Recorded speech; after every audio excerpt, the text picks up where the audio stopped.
The readings for Tuesday, April 11th. The first Gospel reading is from the book of Matthew, chapter 22, verses 15 through 46, and then chapter 23, verses 1 through 39. Then the Pharisees went and plotted how they might entangle him in his talk. And they sent to him their disciples with the Herodians, saying, Teacher, we know that you are true, and teach the way of God in truth, nor do you care about anyone, for you do not regard the person of men. Tell us, therefore, what do you think? Is it lawful to pay taxes to Caesar or not? But Jesus perceived their wickedness, and said, Why do you test me, you hypocrites? Show me the tax money. So they brought him a denarius, and he said to them, Whose image and inscription is this? They said to him, Caesar's. And he said to them, Render therefore to Caesar the things that are Caesar's, and to God the things that are God's. When they had heard these words, they marveled, and left him and went their way. The same day the Sadducees, who say there is no resurrection, came to him and asked him, saying, Teacher, Moses said that if a man dies, having no children, his brother shall marry his wife, and raise up offspring for his brother. Now there were with us 7 brothers. The first died after he had married, and having no offspring, left his wife to his brother. Likewise the second also, and the third, even to the 7th. Last of all, the woman died also. Therefore, in the resurrection, whose wife of the 7 will she be? For they all had her. Jesus answered and said to them, You are mistaken, not knowing the Scriptures nor the power of God. For in the resurrection they neither marry nor are given in marriage, but are like angels of God in heaven. But concerning the resurrection of the dead, have you not read what was spoken to you by God, saying, I am the God of Abraham, the God of Isaac, and the God of Jacob? God is not the God of the dead, but of the living. And when the multitudes heard this, they were astonished at his teaching. But when the Pharisees heard that he had silenced the Sadducees, they gathered together. Then one of them, a lawyer, asked him a question, testing him, and saying, Teacher, which is the greatest commandment in the law? Jesus said to him, You shall love the Lord your God with all your heart, with all your soul, and with all your mind. This is the first and great commandment. And the second is like it. You shall love your neighbor as yourself. On these 2 commandments hang all the law and the prophets. While the Pharisees gathered together, Jesus asked them, saying, What do you think about the Christ? Whose son is he? They said to him, The son of David. He said to them, How then does David in the Spirit call him Lord, saying, The Lord said to my Lord, Sit at my right hand, till I make your enemies your footstool. If David calls him Lord, how is he his son? And no one was able to answer him a word, nor from that day on did anyone dare question him any more. Then Jesus spoke to the multitudes and to his disciples, saying, The scribes and the Pharisees sit in Moses' seat. Therefore, whatever they tell you to observe, that observe and do. But do not do according to their works, for they say and do not do. For they bind heavy burdens, hard to bear, and lay them on men's shoulders, but they themselves will not move them with one of their fingers. But all their works they do to be seen by men. They make their phylacteries. They make their phylacteries broad and enlarge the borders of their garments. They love the best places at feasts, the best seats in the synagogues, greetings in the marketplaces, and to be called by men, Rabbi, Rabbi. But you do not be called Rabbi, for one is your teacher, the Christ, and you are all brethren. Do not call anyone on earth your father, for one is your Father, he who is in heaven. And do not be called teachers, for one is your teacher, the Christ. But he who is greatest among you shall be your servant, and whoever exalts himself will be humbled, and he who humbles himself will be exalted. But woe to you, scribes and Pharisees, hypocrites, for you shut up the kingdom of heaven against men. For you neither go in yourselves, nor do you allow those who are entering to go in. Woe to you, scribes and Pharisees, hypocrites, for you devour widows' houses, and for a pretense make long prayers. Therefore you will receive greater condemnation. Woe to you, scribes and Pharisees, hypocrites, for you travel land and sea to win one proselyte, and when he has won, you make him twice as much of a son of hell as yourselves. Woe to you, blind guides, who say, whoever swears by the temple, it is nothing, but whoever swears by the gold of the temple, he is obliged to perform it. Fools and blind, for which is greater, the gold or the temple that sanctifies the gold? And whoever swears by the altar, it is nothing, but whoever swears by the gift that is on it, he is obliged to perform it. Fools and blind, for which is greater, the gift or the altar that sanctifies the gift? Therefore, he who swears by the altar swears by it and by all things on it. He who swears by the temple swears by it and by him who dwells in it. And he who swears by heaven swears by the throne of God and by him who sits on it. Woe to you, scribes and Pharisees, hypocrites, for you pay tithe of mint and anise and cumin, and have neglected the weightier matters of the law, justice and mercy and faith. These you ought to have done, without leaving the others undone. Blind guardians, who strain out a gnat and swallow a camel. Woe to you, scribes and Pharisees, hypocrites, for you cleanse the outside of the cup and dish, but inside they are full of extortion and self-indulgence. Blind Pharisee, first cleanse the inside of the cup and dish, that the outside of them may be clean also. Woe to you, scribes and Pharisees, hypocrites, for you are like whitewashed tombs, which indeed appear beautiful outwardly, but inside are full of dead men's bones and all uncleanness. Even so you also outwardly appear righteous to men, but inside you are full of hypocrisy and lawlessness. Woe to you, scribes and Pharisees, hypocrites, because you build the tombs of the prophets and adorn the monuments of the righteous, and say, if we had lived in the days of our fathers, we would not have been partakers with them in the blood of the prophets. Therefore you are witnesses against yourselves that you are sons of those who murdered the prophets. Fill up, then, the measure of your father's guilt. Serpents, brood of vipers, how can you escape the condemnation of hell? Therefore, indeed, I send you prophets, wise men, and scribes. Some of them you kill and crucify, and some of them you will scourge in your synagogues and persecute from city to city, that on you may come all the righteous blood shed on the earth, from the blood of the righteous Abel to the blood of Zechariah, son of Berechiah, whom you murdered between the temple and the altar. Assuredly, I say to you, all these things will come upon this generation. O Jerusalem, Jerusalem, the one who kills the prophets and stones those who are sent to her, how often I wanted to gather your children together, as a hen gathers her chicks under her wings, but you are not willing. See, your house is left to you desolate, for I say to you, you shall see me no more till you say, blessed is he who comes in the name of the Lord.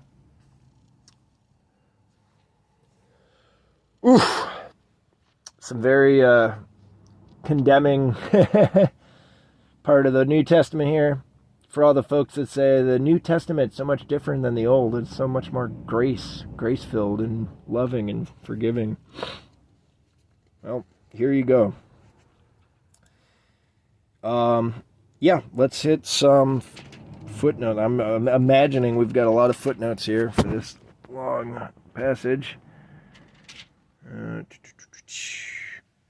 22. Okay, so for chapter 22, verses 15 through 22, it says to see the footnote at Luke chapter 20, verses 20 through 26. The distinction between things that are Caesar's and things that are God's does not imply the division of a believer's life into the secular and sacred. Rather, God is Lord over all life, including the secular. We do, however, fulfill governmental requirements that do not conflict with our first responsibility to God, as noted in Romans chapter 13, verses 1 through 7. Contrast with Acts chapter 14, verse 19, and chapter 5, verse 29. Paying taxes and similar civil duties are not detrimental to holiness. For chapter 22, verses 23 through 33, the phrase, and this is on the phrase, "you are mistaken," in verse 29, Christ confirms that there will be a resurrection, but not of the sort the Sadducees are imagining. They consider the resurrection to be a continuation of earthly life, including earthly marriage, and thus mock such a doctrine with an absurd scenario. However, they are ignorant of the Scriptures, which reveal a complete transfiguration of life in the resurrection, making such earthly questions irrelevant. Furthermore, they fail to understand how Abraham and his sons can be alive in God, even if they are physically dead. It is the clear teaching of Christ that the souls of the faithful who have departed this life are sustained before the face of God in anticipation of the final joy of the resurrection. All right. For verses 35 through 40, the Pharisees had found 613 commandments in the Scriptures and debated about which one was central. Jesus sets forth the first and the second, which constitute the grand summary of the law. Though the lawyer has come with malice to test the Lord, we know from St. Mark's account that this man is converted by Christ's answer. And that is, of course, in Mark chapter 12, verses 28 through 34. For chapter 22, verse 39, this second commandment must be understood as written, "You shall love your neighbor as yourself," or more clearly, as being yourself. It is often misinterpreted, "You shall love your neighbor as you love yourself," which destroys the force of the statement. How much we love ourselves is not the standard by which Christ is calling us to love others. Rather, we are called to love our neighbor as being of the same nature as we ourselves are, as being created in God's image and likeness, just as we are. As the Fathers teach, we find our true self in loving our neighbor. For chapter 22, verses 41 through 46, Christ asks this question to lead the Pharisees to the only logical conclusion, that he is God incarnate. They supposed the Messiah to be a mere man, and therefore reply that the Messiah would be the son of David. David, a king of Israel, could not and would not address anyone as Lord except God. Yet in Psalm 109, verse 1, David refers to the Messiah as Lord. Therefore, the Messiah must be God. The only possible conclusion is that the Messiah is a descendant of David only according to the flesh, yet is also truly divine, sharing his lordship with God the Father and the Holy Spirit. The Pharisees do not answer because they realize the implications and are afraid to confess Jesus to be the Son of God. See also the footnote at Luke chapter 20, verses 41 through 44. For chapter 23, verses 1 through 39, Jesus spoke his final public sermon, a grand critique of the ways of the scribes and Pharisees. Yeah, no kidding.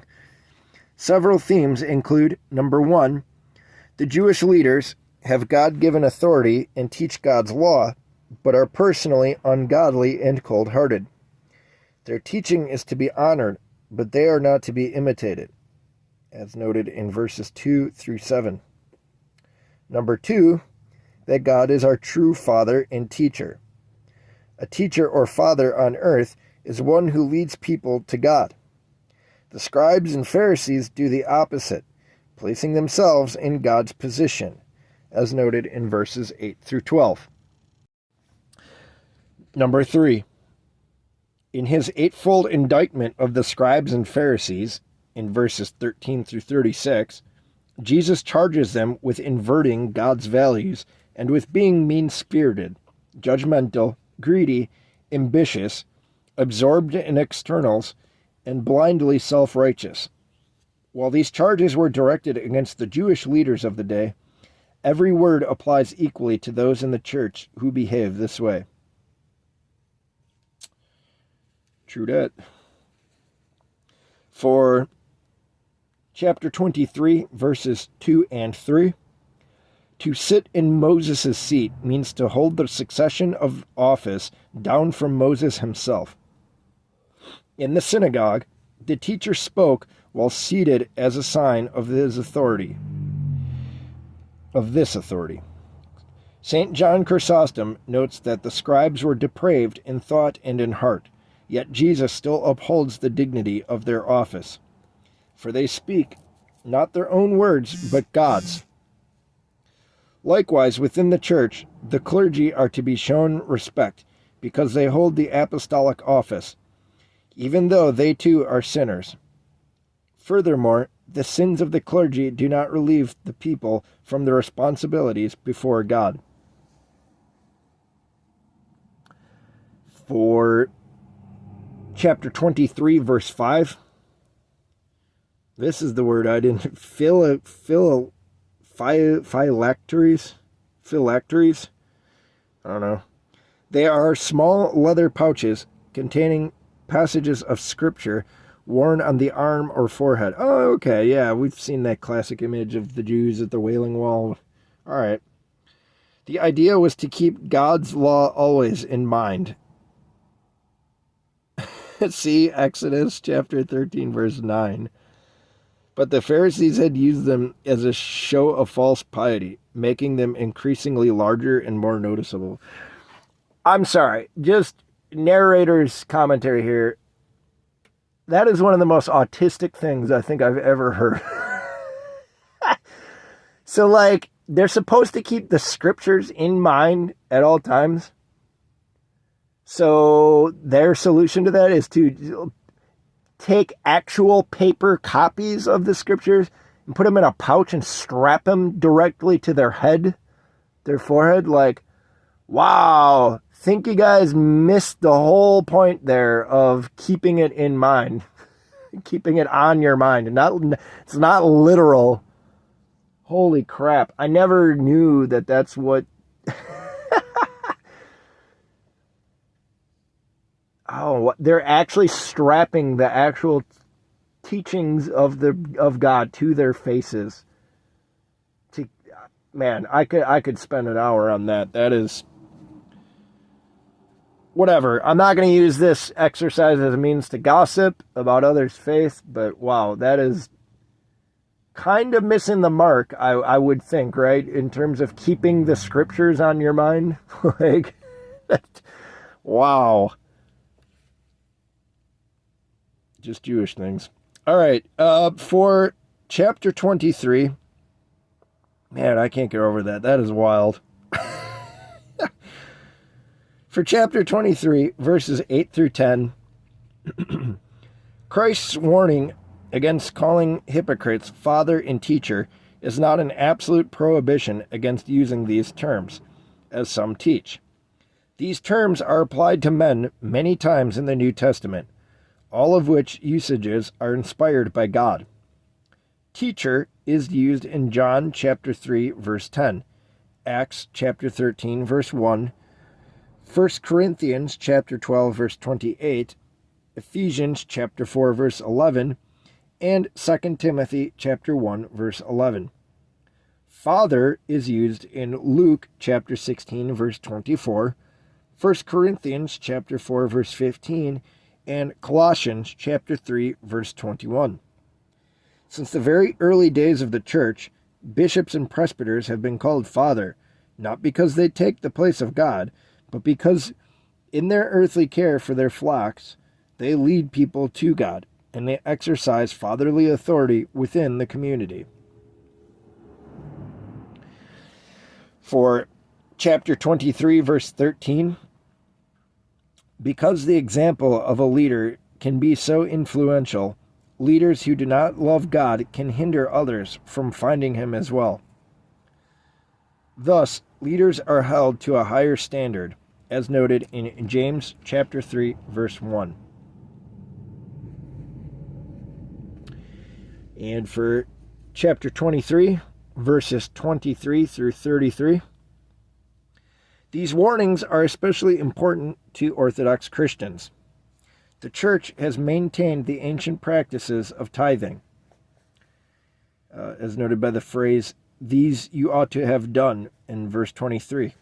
See also St. John Chrysostom's homily on Ephesians 2 and chapter 9 of the Didascalia, holy cow, this is a Didascalia Apostolorum. Didascalia Apostolorum. Going to go ahead and add that book to my wish list. Sacred vessel. Let's back this all up here. So, the Church has maintained the ancient practices of tithing, as noted by the phrase, "These you ought to have done." See also St. John Chrysostom's homily, Ephesians chapter 2 and chapter 9 of that book. So tithing, sacred vessels, as noted in verse 25, holy rites, as noted in verse 27, and faith. And following the tradition handed down from our fathers. These practices can be expressions of deep faith, lead a person to a deeper commitment to God, and safeguard our life in Christ, so that they may be observed without ever taking them to heart and lead to condemnation. For chapter 23, verse 24, the Pharisees would attach strainers to the mouths of decanters in order to avoid accidentally consuming a ritually unclean substance. For chapter 23, verse 35, about Zechariah, it says to see the footnote at Luke chapter 11, verse 51. And for chapter 23, verses 37 through 39, the deepest desire is the reconciliation of his people. I'm having a hard time today, guys, I'm sorry. God's deepest desire is the reconciliation of his people, yet most do not want him. The desolate house in verse 38 refers both to the temple and to the nation itself, for house can be used to mean family or tribe. See Psalms 113, verse 20, and 134, verse 19. Both the temple and the nation will be without God's presence once Christ departs.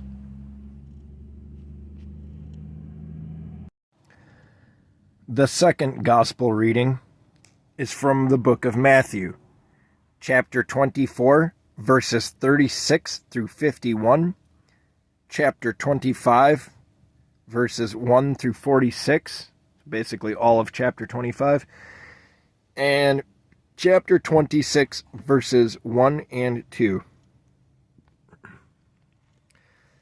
But of that day and hour no one knows, not even the angels of heaven, but my Father only.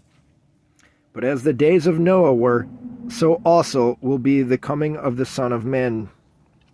For as in the days before the flood, they were eating and drinking, marrying and giving in marriage, until the day that Noah entered the ark, and did not know until the flood came and took them all away. So also will be the coming of the Son of Man. The 2 men will be in the field, one will be taken and the other left. 2 women will be grinding at the mill, one will be taken and the other left. Watch therefore, for you do not know what hour your Lord is coming. But know this, that if the master of the house had known what hour the thief would come, he would have watched and not allowed his house to be broken into. Therefore, you also be ready, for the Son of Man is coming at an hour you do not expect. Who then is faithful and wise servant, whom his master made ruler over his household, to give them food in due season? Blessed is that servant whom his master, when he comes, will find so doing. Assuredly, I say to you that he will make him ruler of all his goods. But if that evil servant says in his heart, my master is delaying his coming, and begins to beat his fellow servants, and to eat and drink with the drunkards, the master of that servant will come on a day when he is not looking for him, and at an hour that he is not aware of, and will cut him in two, and appoint his portion with the hypocrites. There shall be weeping and gnashing of teeth. Then the kingdom of heaven shall be likened to 10 virgins, who took their lamps and went out to meet the bridegroom. Now 5 of them were wise, and 5 were foolish. Those who were foolish took their lamps and took no oil with them, but the wise took oil in their vessels with their lamps. But while the bridegroom was delayed, they all slumbered and slept. And at midnight a cry was heard, Behold, the bridegroom is coming. Go out to meet him. Then all those virgins arose and trimmed their lamps. And the foolish said to the wise, Give us some of your oil, for our lamps are going out. But the wise answered, saying, No, lest there should not be enough for us and you, but go rather to those who sell and buy for yourselves. And while they went to buy, the bridegroom came, and those who were ready went in with him to the wedding, and the door was shut. Afterward the other virgins came also, saying, Lord, Lord, open to us. But he answered and said, Assuredly, I say to you, I do not know you.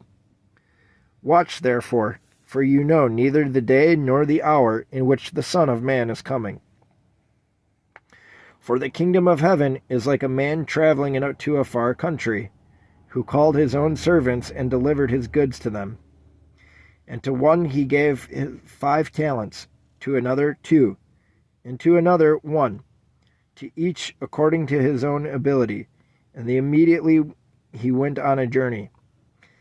Then he who had received the 5 talents went and traded with them, and made another 5 talents.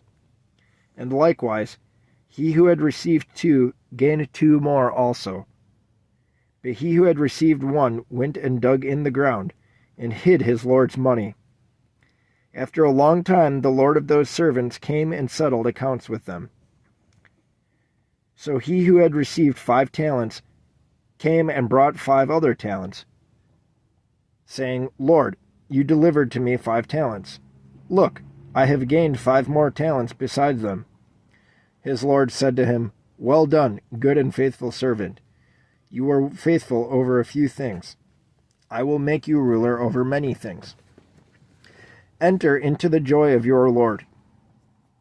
He also, who had received 2 talents, came and said, Lord, you delivered to me 2 talents. Look, I have gained 2 more talents besides them. His Lord said to him, Well done, good and faithful servant. You have been faithful over a few things. I will make you ruler over many things. Enter into the joy of your Lord. Then he who had received the 1 talent came and said, Lord, I knew you to be a hard man, reaping where you have not sown, and gathering where you have not scattered seed. And I was afraid, and went and hid your talent in the ground. Look, there you have what is yours. But the Lord answered and said to him, You wicked and lazy servant, you knew that I reap where I have not sown, and gather where I have not scattered seed. So you ought to have deposited my money with the bankers, and at my coming I would have received back my own with interest. So take the talent from him, and give it to him who has 10 talents. For to everyone who has, more will be given, and he will have abundance. But from him who does not have, even what he has will be taken away. And cast the unprofitable servant into outer darkness. There will be weeping and gnashing of teeth. When the Son of Man comes in his glory, and all the holy angels with him, then he will sit on the throne of his glory. All the nations will be gathered before him, and he will separate them one from another, as a shepherd divides his sheep from the goats. And he will set the sheep on his right hand, but the goats on the left. Then the king will say to those on his right hand, Come, you blessed of my Father, inherit the kingdom prepared for you from the foundation of the world. For I was hungry, and you gave me food. I was thirsty, and you gave me drink. I was a stranger, and you took me in. I was naked, and you clothed me. I was sick, and you visited me. I was in prison, and you came to me. Then the righteous will answer him, saying, Lord, when did we see you hungry and feed you, or thirsty and give you drink? When did we see you a stranger and take you in, or naked and clothe you? Or when did we see you sick or in prison and come to you? And the king will answer and say to them, Assuredly, I say to you, inasmuch as you did it to one of the least of these, my brethren, you did it to me. Then he will also say to those on the left hand, Depart from me, you cursed, into the everlasting fire prepared for the devil and his angels. For I was hungry, and you gave me no food. I was thirsty, and you gave me no drink. I was a stranger, and you did not take me in. Naked, and you did not clothe me. Sick and in prison, and you did not visit me. Then they also will answer him, saying, Lord, when did we see you hungry, or thirsty, or a stranger, or naked, or sick, or in prison, and did not administer to you? Then he will answer them, saying, Assuredly, I say to you, inasmuch as you did not do it to one of the least of these, you did not do it to me. And these will go away into everlasting punishment, but the righteous into eternal life. Now it came to pass, when Jesus had finished all these sayings, that he said to his disciples, You know that after the 2 days is the Passover, and the Son of Man will be delivered up to be crucified. All right. Some footnotes from the Orthodox Study Bible.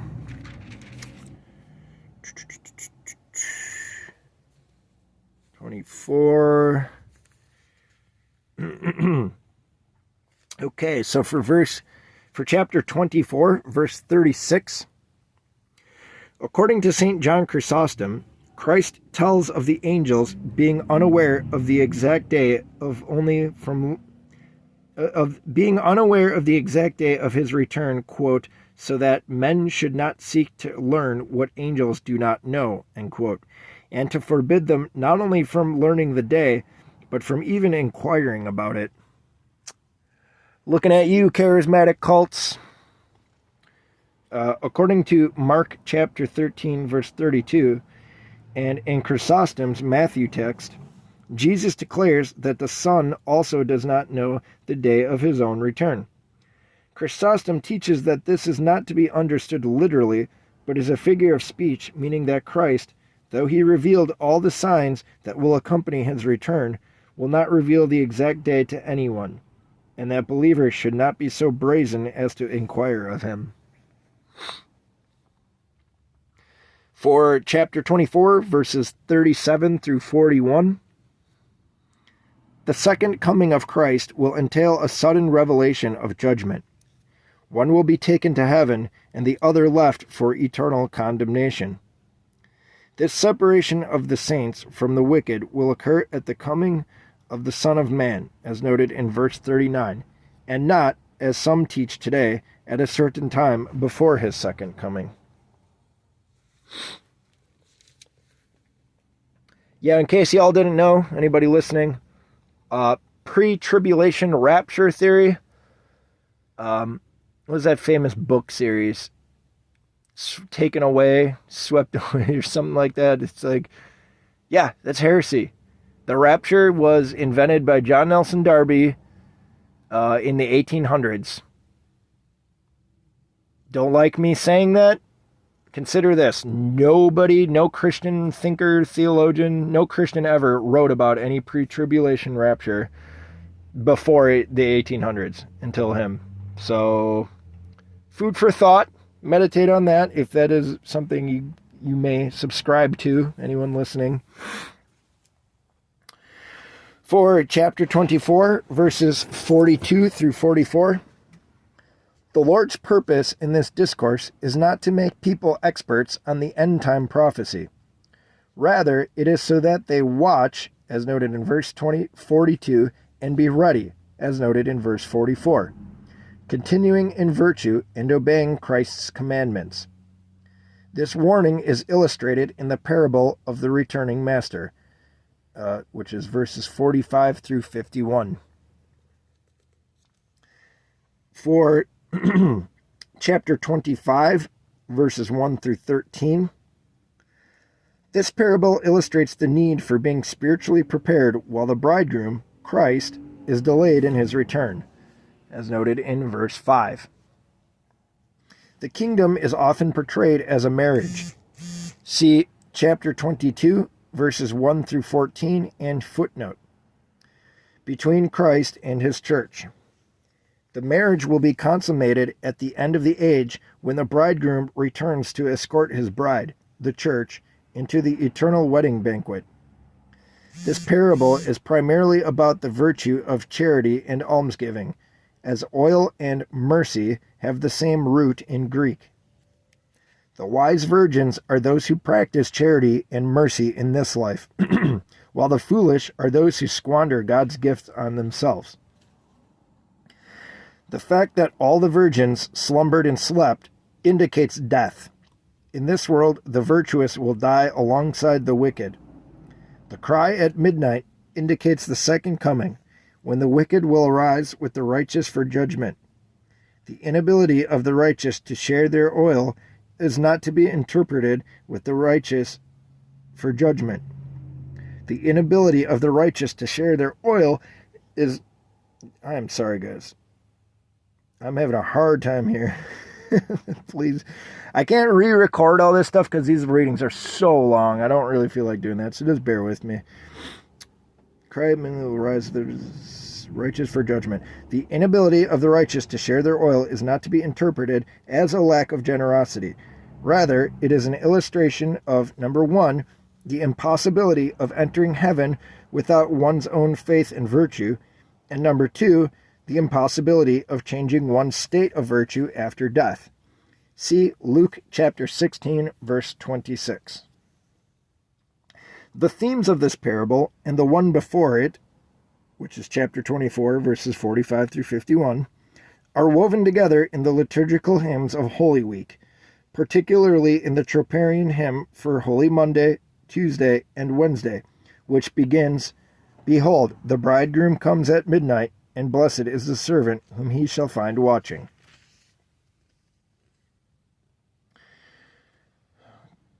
Second half of the footnotes, guys. We're closing in here. For chapter 25, verses 14 through 30, this parable illustrates the use of gifts given by God. Even 1 talent was a great sum of money. Here it represents the goodness God has bestowed on each person. The amount each receives is based on that person's abilities, as noted in Romans chapter 12, verses 4 through 7. God does not show partiality in the ultimate reward, for all are invited to share the same joy, as noted in verses 21 and 23. For the phrase, the wicked and lazy servant, in verse 26, it could not evade a responsibility for ignoring his talent, for idleness is as much a rejection of God as outright wickedness. Something I definitely need to keep in mind. Burying the talent in the ground, in verse 18, is an illustration of using one's God-given gifts for earthly pursuits. The bankers, in verse 27, represent other faithful people to whom the man could have turned to help him use his talents wisely. Since help was available to him in the church, the man has no excuse. For chapter 25, verses 31 through 46, here is the majestic climax of the discourse, which is not simply a parable, but a prophecy of the universal judgment that will indeed come. Since the cross is now near to him, Jesus raises the hearer to the sight of the glory of the Son of Man on his judgment seat and the whole world before him. The standard of judgment is uncalculated mercy toward others. The works produced by faith are emphasized, for saving faith always produces righteous works. What we do reflects our true inner state. The least, in verse 40, refers to all the poor and the needy. The needs described in this parable include both physical and spiritual needs. Thus, the hungry or thirsty, in verse 44, are not only those who need food and drink, but also those who hunger and thirst for the hope of the gospel. For chapter 25, verse 32, Christ uses sheep to illustrate the righteous, for they follow his voice and are gentle and productive. Goats indicate the unrighteous, for they do not follow the shepherd and they walk along cliffs, which represent sin. For chapter 25, verse 34, inherit is a term used with regard to sons and daughters, rather than strangers or servants. For the righteous become children of God by adoption, as noted in Galatians chapter 4, verses 4 through 7. For chapter 25, verse 40, to seek Christ in everyone is the fulfillment of the great commandment to love your neighbor as yourself, as noted in chapter 22, verse 39. For chapter 25, verse 41, that the fire was prepared for the devil shows that God did not create hell for man. Rather, people choose this torment by their coldness of heart.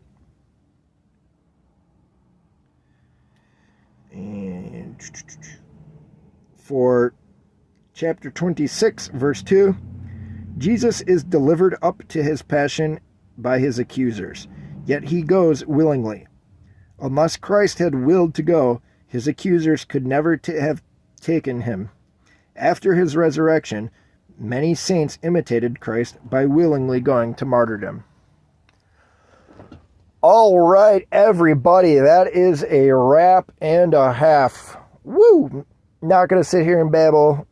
This is, I already know just from the looking at my phone, the individual chunks I have recorded. This is going to be easily the longest recording that we've done so far in this project. So I'm going to get this uploaded, sent out. People are blowing up my phone. Screw off. Yep. And, yeah, hope you guys continue having a great Holy Week. And I hope that you continue to please pray for me, a sinner. Over and out.